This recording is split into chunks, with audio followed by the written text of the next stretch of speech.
자, 기업들이 느끼는 체감 경기가 7개월 만에 상승을 했습니다. 침체를 겪고 있는 반도체를 주목하는 시선도 늘고 있는데요. 경기 하강 우려 속에서도 기업들의 기대감이 커진 배경은 무엇인지 이를 포함한 경제 이슈를 자세히 짚어보겠습니다. 김광석 한양대학교 교임교수와 함께합니다. 어서 오십시오. 네, 안녕하세요. 예. 자, 말씀드린 대로 경기 상황은 참 좋지 않은 것 같습니다만 비제조업까지 포함한 전체 산업 체감 경기가 7개월 만에 오름세를 보였다. 그러니까 지난해 12월부터 3개월 연속 하락세를 보여왔다가 이번 달 들어서 이제 방향을 튼 건데 맞아요. 어떤 이유일까요? 네, 일단 한국은행이 조사하는 것이고요. 기업 경기 실사지수 BSI라는 지표입니다. 예. 역시 기업가들한테 물어서 현재 경제가 어떠냐, 네. 좀 업황이 어떠냐 이런 걸 좀 물어서 이 지수를 이제 추계하는데요. 네. 이 지수가 이제 기준을 100으로 보고 있습니다. 100을 밑돌면 안 좋다. 안 좋은 거고. 그 100을 웃돌면 좋아진다, 호황이다 이렇게 네네. 보는 건데 지금 계속 밑돌고 있는 거예요. 지금 말씀하신 대로 지난 2월이 63을 기록했고요.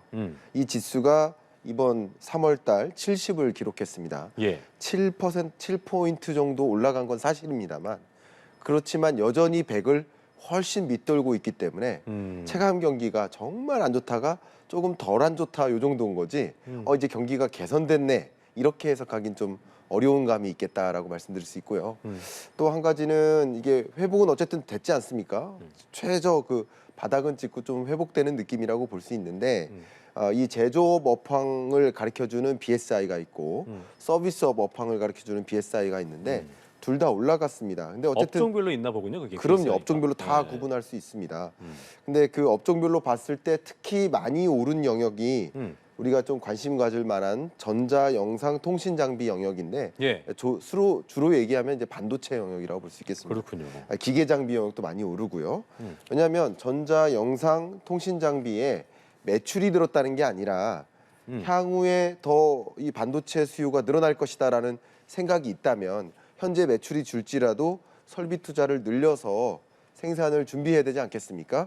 또 생산 설비 용량을 늘린다는 얘기뿐만 아니라 설비 투자를 좀 늘려서 향후 미래에 늘어나는 수요에 대응해야 되지 않겠습니까? 그런 관점에서 삼성전자도 포함이고 또 SK 하이닉스도 마찬가지. 반도체 가격이 지금 하반기에 나름 개선될 것이다. 수요가 회복될 것이다.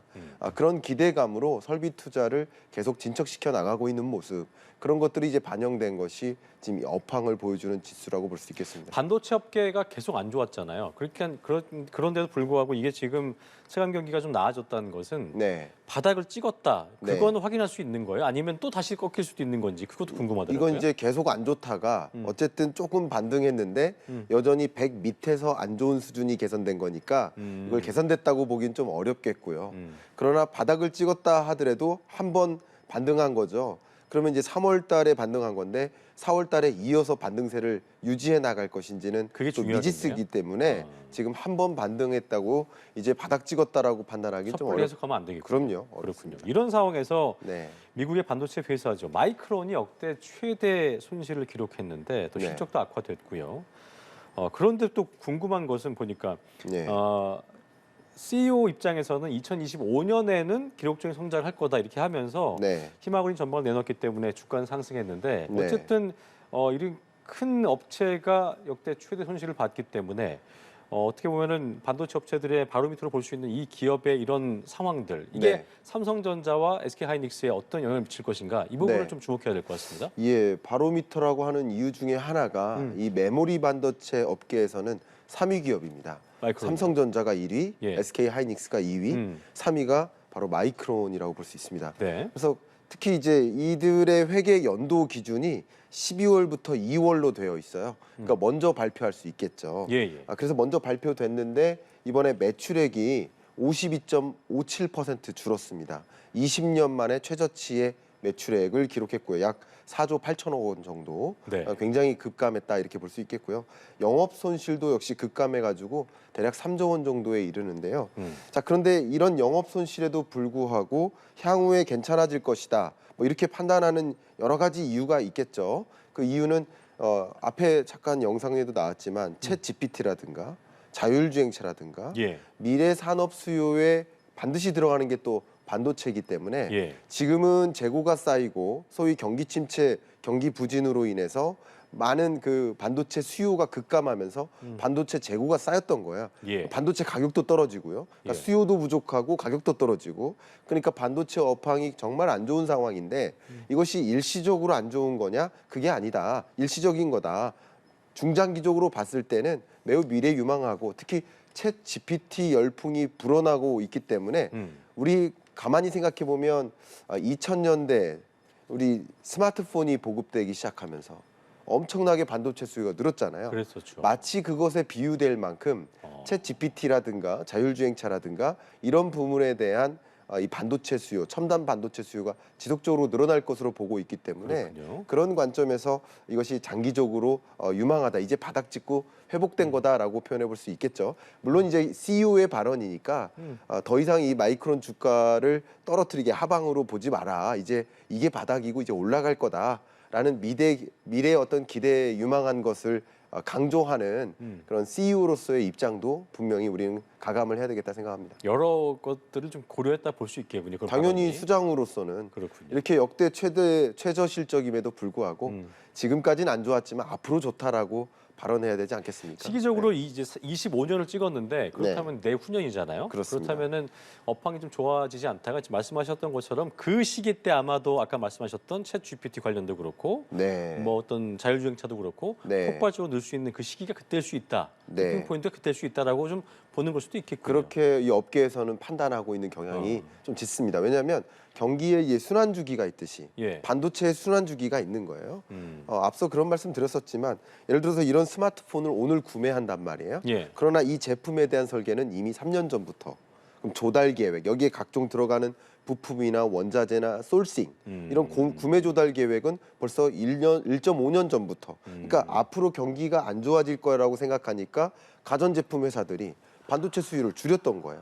그럼 이제 바닥 찍고 경기가 회복되는 국면이 만약에 25, 6년이라고 한다면 먼저 반도체 수요가 다시 제자리로 돌아올 수 있겠다. 이 사이클을 가는 거죠. 네네. 2, 3년 후의 결과물은 그때겠지만 지금은 네. 그것들이 이제 준비되고 있는 단계다라고 그렇습니다. 볼 수 있겠군요. 그렇습니다. 알겠습니다.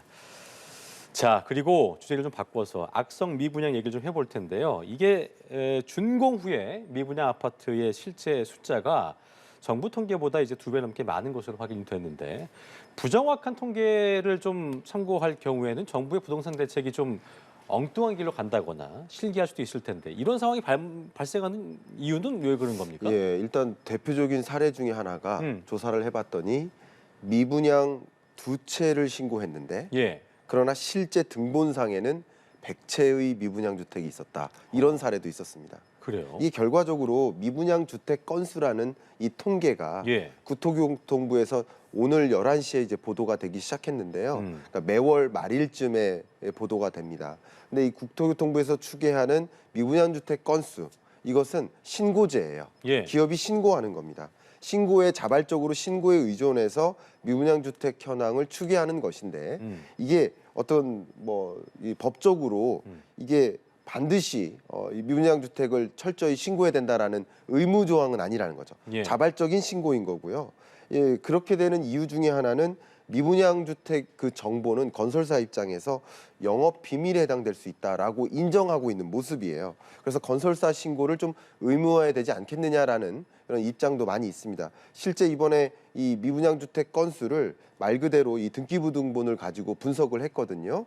했더니 보니까 17,500여 건이 기록이 됐습니다. 지난 1월 기준으로. 그런데 이 1월 달에 분양 후 준공 후 미분양 주택 건수랑 비교하면 2.3배나 돼요. 결국 제대로 신고하지 않은 이런 주택 건수가 분명히 있다라는 것인데 그렇죠. 이렇게 되면 우리 수요자 입장에서 미분양 주택 건수는 이 주택 매매 가격을 진단하기 위한 아주 바로미터 성격인 지표인데 이걸 제대로 믿지 못한다 그러면 정보의 비대칭성이 발생하죠. 그렇죠. 근데 건설사 입장에서는 물론 이게 미분양 주택 건수를 많이 발표해 버리면 낙인 효과가 발생해서 그러면 더 가격이 떨어지고 미분양 주택을 해소할 수 없는 입장이다라는 관점에서 영업 비밀임을 인정해 주는 것인데 어느 정도 업계와 그리고 이 통계를 활용하는 주최 측과 어느 정도의 조율이 필요한 사안이 아닐까 생각되고요. 소비자 입장에서는 또 정확하게 알 필요가 또 있기 때문에 그렇죠. 그 부분은 참 고민되는 부분이에요. 왜냐하면 이 통계를 집계하는 이유는 네. 현재 미분양 상황이 어떤지를 제대로 판단하고 예. 그것에 걸맞는 정책을 입안하기 위한 것인데 그렇죠. 통계 자체가 부실하면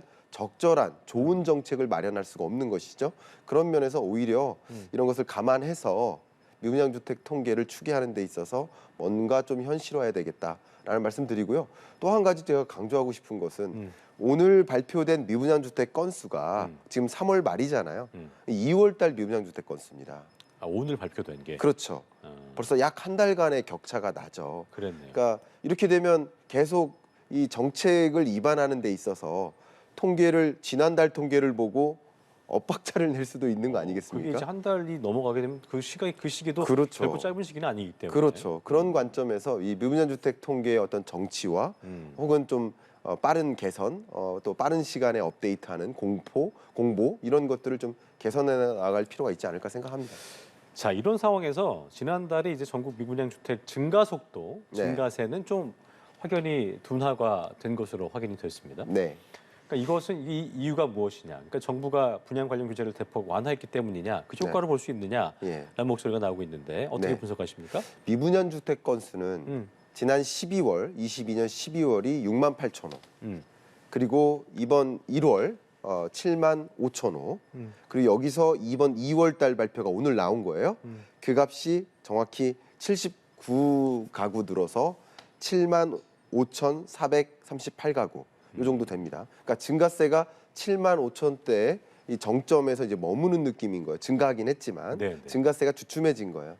그러나 이것은 또 역시 일시적인 것이고요. 과거에도 2008년 글로벌 금융위 때도 16만 6천 호까지 치솟은 적이 있었거든요. 엄청 그때 나왔었군요. 비교해 보면 이렇게 치솟다가 다시 줄었다가 다시 치솟기도 하기 때문에 이 한 달치의 숫자를 가지고 이제 미분양 주택 증가세 줄었다 이렇게 예단하기는 좀 어렵다라고 생각하고요. 그럼 이 부분도 정점을 찍었다고 볼 수는 없는 볼 수는 거예요? 없는 거죠. 아직까지는 다시 또 예를 들어서 3월 달 통계가 4월 달에 나올 거 아닙니까?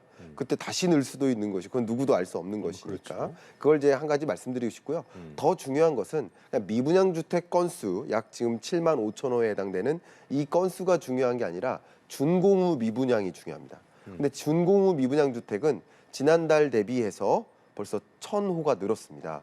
이것은 뭐냐면 가시적으로 이미 분양 사업이 일어나고 있는데 우리 동네에 가보면 아파트 건설 끝난 거예요. 그런데 아직 미분양된 상태. 이런 것은 우리 심리를 굉장히 압박하거든요. 집을 사야 될까? 지금 아직 이 공실이 많이 발생하고 있는데 하는 그런 주택 구매 의사를 또 부정적으로 자극하기 때문에 또 경착륙으로 만들 수 있거든요. 예. 이런 문제는 더 심각해졌다. 그러니까 미분양 주택 건수는 속도가 좀 주춤해졌지만 준공후 미분양 주택 건수는 더 급격히 늘었다. 이렇게 강조하겠습니다. 그게 지금 말씀하신 것처럼 미분양 증가 속도는 둔화가 됐지만 물량 자체는 지난 10년여 중에 가장 많은 상황이어서 특히나 이제 미분양 누적되면 이제 건설사 유동성 위기로 번져서 줄도산 우려 목소리를 제가 늘 우려한 적도 있었고 또 그런 경우에 대출해준 금융권까지도 타격을 받을 수 있는 상황이기 때문에 이 부분은 좀 어떻게 좀 파악되겠습니까? 맞습니다. 그러니까 1개월 동안 미분양 주택 증가 속도가 좀 주춤해진 건 사실이고 그럼에도 불구하고 여전히 79호 정도가 증가했기 때문에 미분양 주택 건수는 근래 들어 역대 최고치인 거예요. 2008년 글로벌 금융위기 때 한번 폭발적으로 증가했었고 해소됐다가 다시 한번 정점에 이른 것이라고 볼 수 있겠습니다. 그러니까 근래 10년 동안 최고치에 해당하는 미분양 주택 건수라는 거죠. 그러니까 이렇게 미분양 주택이 어쨌든 쌓이고 있다 보니까 주택 경기는 더 악화되고 그러면 더 중요한 것은 이제 건설사들이 소위 대출을 받아서 분양이 완료되면 그 돈 받아서 갚을게요 하는 게 프로젝트 파이낸싱인데 이 PF 대출을 상환하기가 어렵죠. 그러니까 연체가 계속 쌓이고요.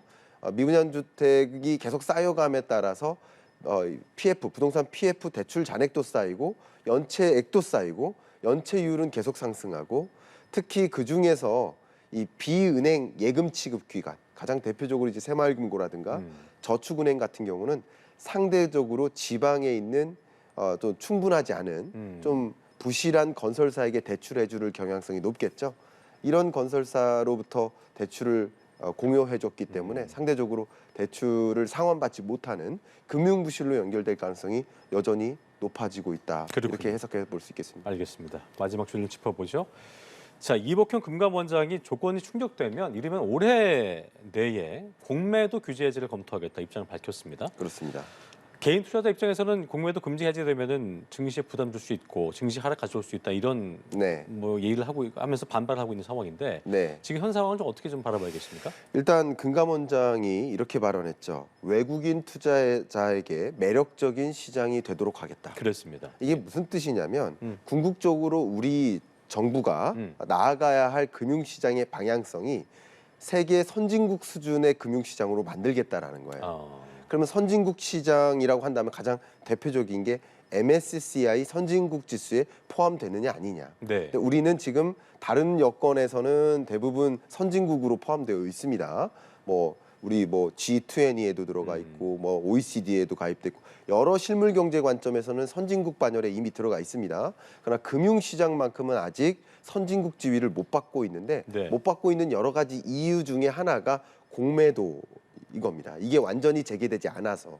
왜냐하면 다른 세계 선진국들의 경우에는 이렇게 공매도를 충분히 할 수 있도록 시장을 유연하게 제공해주고 있는데 우리나라만 공매도를 금지 조치를 하고 있다라는 거 이것은 좀 반하는 조건이고 그밖에도 외환 시장을 완전히 개방하지 않고 있다든가 여러 가지 우리가 개선해 나가야 될 것들이 있는데 금융 시장을 선진화해 나가는 그런 방향성 하에 공매도 재개를 추진하는 것이라고 해석해 볼 수 있겠습니다. 알겠습니다. 여기까지 경제읽기 김광석 교수와 함께했습니다. 오늘 말씀 고맙습니다. 감사합니다. 예.